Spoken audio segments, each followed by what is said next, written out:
प्रणाम। हम श्रीमती रूपम झा आइ एकटा बरसाइतक कथा लऽ कऽ आबि रहल छी। तऽ मिथिलाके सब पाबनिके अपने रूपरेखा होइत छै।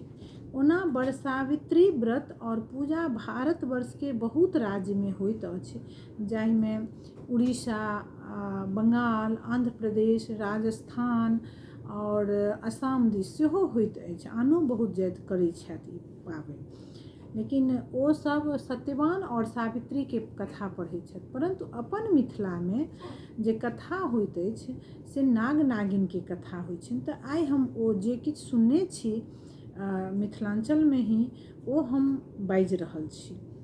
तऽ सुनू। एकटा नगर छल जाहिमे एकटा ब्राह्मण और ब्राह्मणी 7 पुत्रके संग रहैत छलीह। ब्राह्मणीके भनसाघरक चिनवार पर एकटा बिल छलनि जाहिमे नाग नागिनके जोड़ा रहैत छलखिन। ब्राह्मणी थोड़े आलसी प्रवृत्तिके छलीह। ओ उठैत मार पसा कऽ और ओहिमे बिलमे दऽ दै छलखिन हेँ। एहि प्रकारे सब दिन धऽ देथिन। नागके की होइन तऽ नाग नागिनके पूरा देह पर फोका उठि जाइन और हुनकर जे अंडा रहै छलनि से नष्ट भऽ जाइन, पौआ जे रहनि से मरि जाय। अंतमे दुखी भऽ कऽ ओ दुनू बहुतो बेर अंडा देलथि, पौआ होइन मरि जाइन। तहन सोचलथि कि नहि, चलि जाइ, एतऽ नहि रहबाक चाही। दुनू चलि गेलथि। जाइत जाइत ओ दुनू कतऽ गेलथि है तऽ ओही गामके एकटा सबसँ अंतिममे एकटा बहुत भयंकर, बहुत विशाल बरगदके पेड़ रहै। ताहिके धोधरिमे जाकऽ रहऽ लगलथि। और नाग नागिन हमेशा लोकसँ बदला लऽ लै छै। इम्हर ब्राह्मणक बेटा सब विवाह जोग भेलखिन तऽ बियाह करै लए गेलखिन हेँ। बियाह करै लए जहन गेलखिन हेँ तऽ पहिल बेटा जे बियाह कऽ कऽ घुरै छथिन, जेठ मास रहै, तऽ हुनका बड्ड गर्मी लगलनि। तऽ ओही बरगदके पेड़के तरमे आबि कऽ नीचाँमे बैसि गेलखिन हेँ। बैसि गेलथि हेँ और आलस भऽ गेलनि, आँखि लागि गेलनि हेँ, उठलखिन हेँ। नाग हुनका आबि कऽ डसि लेलखिन हेँ। नाग डसि लेलखिन। एहि प्रकारे 6 भाय मारल गेलखिन। सब बियाह करै लए जाथिन, लौटथिन तऽ हुनका नाग डसि लेथिन, मरि जाथिन। तहन छोटका भाय जे रहथिन से कहलखिन कि जे आब हम विवाह नहि करब, कारण जहन विवाह कऽ कऽ सब मरि जाइ छथि तऽ हम विवाह नहि करब। माँ बाबूजीसँ कहलखिन कि हम किछु दिनके लेल बाहर जाइ छी, हम घुमि फिर कऽ अबै छी। चलि गेलथि और सोचलथि हम हुनकेसँ विवाह करबनि जे 6 महीना आगू पाछू जनैत हेती। ओतऽसँ जाइत जाइत ओ एकटा गाँव गेलथि है। ओहि गाँवमे की केलथि, सोचलथि किछु तऽ हम एहन करबै जे बुझतै लोक जे ई किछु उल्टा काज करै छै, तहने तऽ हम बुझबै। ओ की करथि, गाछ तरमे छत्ता ओढ़लथि आ जहन पानिमे जाथि तऽ चप्पल पहिर लथि, पन्ही पहिर लथि। ई देख कऽ सब सखी हँसऽ लगलखिन। कहलखिन हे, ई ब्राह्मण केहन बुड़बक छथिन से देखहक, जे एहन बुड़बक ब्राह्मण नहि देखलहुँ जे पानिमे अबै छथिन तऽ चप्पल पहिर लै छथिन आ रोड पर ओहिना चलै छथि, आ जतऽ गाछ तर छाया पड़ै छै ततऽ छत्ता ओढ़ि लै छथि। ओहिमे एकटा सखी कहलखिन, हे, ई ब्राह्मण बकलेल नहि छथिन, हिनका बड्ड ज्ञानक लेस छनि। से देखहक जहन छत्ता वृक्ष तर रहै छथि तऽ छत्ता एहि दुआरे ओ लऽ लै छथि जे बिष्टि चिड़ै चुनमुनी कऽ देतै तऽ अपवित्र भऽ जेतै।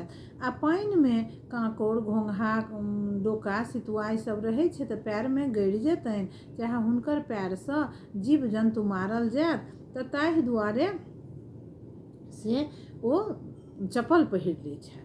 ई ब्राह्मण सुनलथि, बुझलथि किछु नहि, ई बालिका जे छथि से किछु बुझै छथि। ककरो पुछलखिन ई के थिकी, कहलखिन हिनकर पिता नहि छथिन, हिनकर माताके नाम सातबैठन छनि। ई सातबैठन ओतऽ रहै छथि। ई हुनका ओतऽ गेलथि, कहलखिन ब्राह्मणी हम अपनेके बचियासँ विवाह करब, अपने अपन बेटीसँ हमरा विवाह करा दिअ। ओहो बड्ड खुशी भेली जे चल एकटा ब्राह्मणक अंक हमर बेटी लागि जायत, हम कतऽसँ करितियनि बियाह दान। जाकऽ बियाह केलखिन हेँ। बियाह भेलै, ई राइतेमे सब वृतान्त सुना देलखिन जे हमर भाय छलथि एना एना। ओ तऽ 6 मास आगू पाछू जनै छलखिन हेँ। ओ देखलखिन ध्यान कऽ कऽ तऽ कहलखिन हिनको सङ्गे वएह हेतै। कहलखिन बेस, काल्हि हमसब चलब। तऽ चलब, लेकिन हमरा किछु किछु सामान चाही। तऽ कहलखिन की सामान अहाँके चाही? तऽ हमरा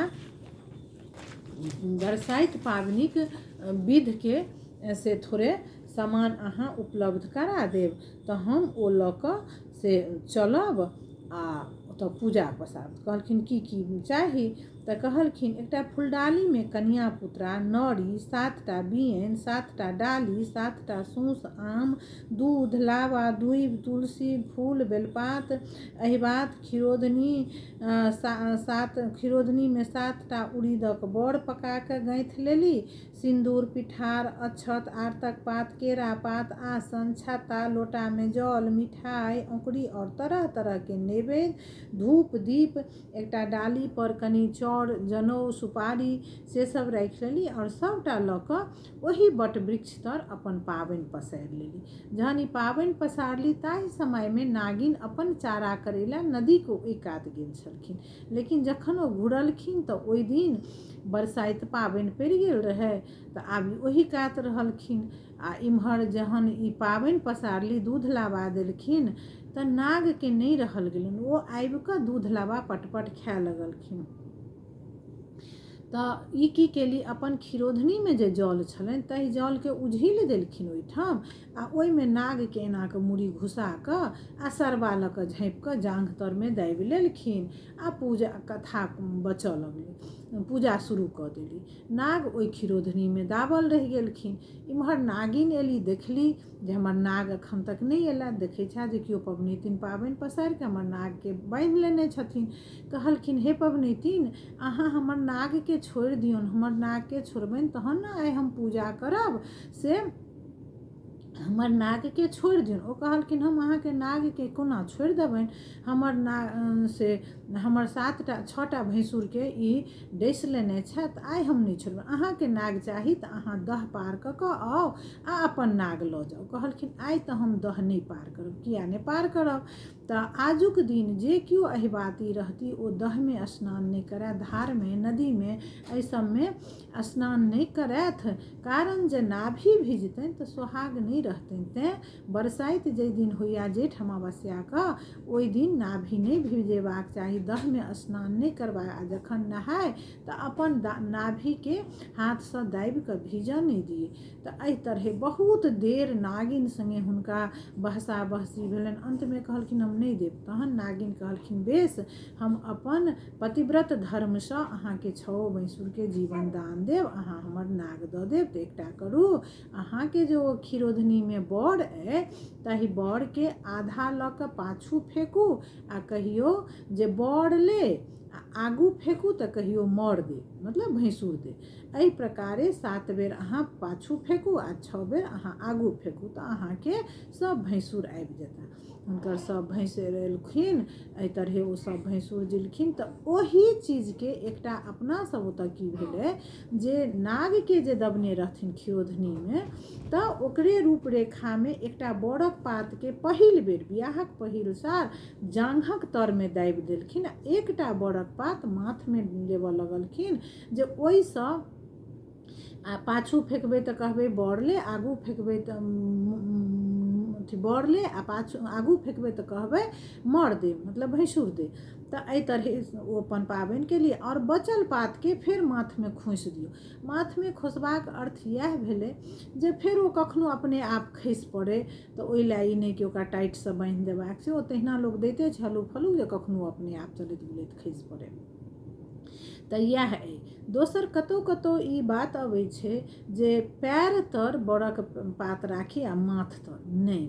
जाहि वृक्षके अपने पूजा करै छी ओहि दिन हुनके पातके कोना पैर तर दबनि। ई जांघ तर दाबल जाइ छथिन, जे एकटा नागक रूप छथिन जे हुनका जांघ तर दबलखिन हेँ, तऽ सएह दाबल जाइ छथिन। तऽ पैर तर नहि ले जायब। हम जतबा सुनने छी ताहि हिसाबे ई कथा कहलहुँ।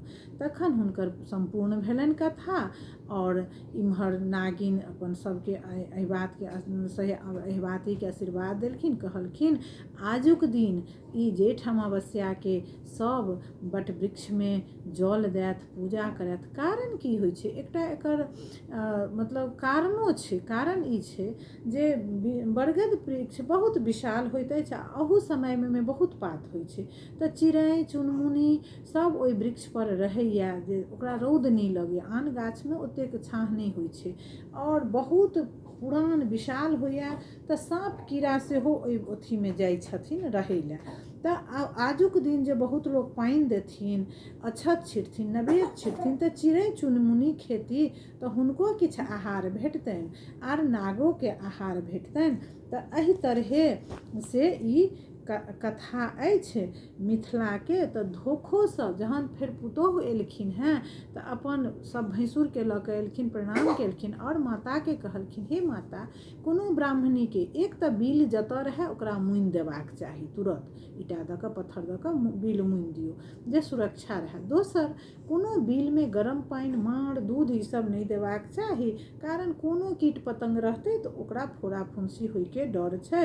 तऽ एहि तरहे बरसाइतक कथा भेल। जय नाग माता, जय बट सावित्री, जय सत्यवान, जय सावित्री। हे भगवती, सबके रक्षा करबै, सबके सोहाग रखबै। तऽ जे हमरा बुझल छल, हम श्रीमती रूपम झा, भगवतीके दयासँ, नाग माताके दयासँ हम एखन अमेरिकामे छी अपन बचिया लग, ओतहिसँ ई हम कथा कहलहुँ हेँ। जे किछु त्रुटि भेल हुए तकरा अहाँसब जोड़ि देबै आओर हमरो कहब, हमरा बहुत नीक लागल। जय नाग माता।